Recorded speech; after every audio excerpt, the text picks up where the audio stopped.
Hello mga ka-real sa maagi ta diri sa Mega World, Mactan, Newtown. So, mao ni siya ang bagong mga condominium at ani siya guys. So, miagi mi diring dapita gikan mi sa Mactan Shrine, and then mayon ko sa akong brad na kanang gusto ko moagi dinhing dapita kay bago pa man ni sa panan-aw no.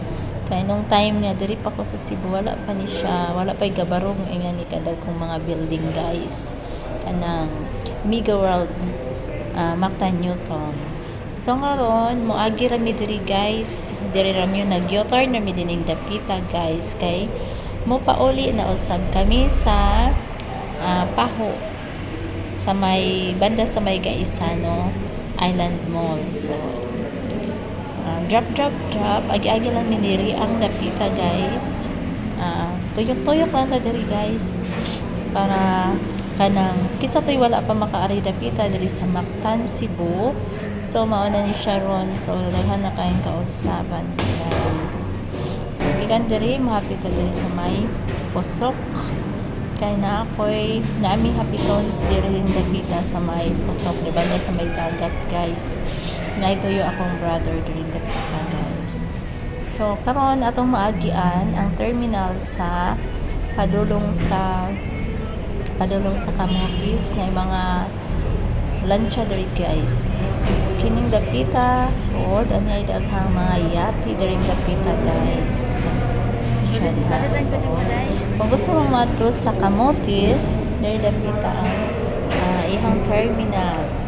And then kung gusto po mo mga nindot nga kananan, niapod aning dapita ang mga nindot nga kananan guys.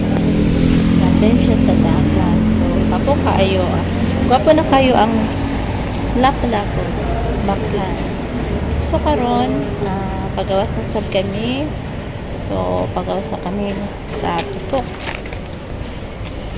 So, nakita na to kini doon sa building doon sa Mepsano, and then padulong na kami ang guys sa Pusok going to Gaisano, Mactan.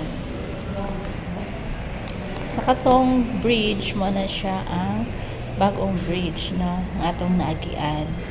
Kay ang way na ko ato man ko sa daan niya bridge. Kay anha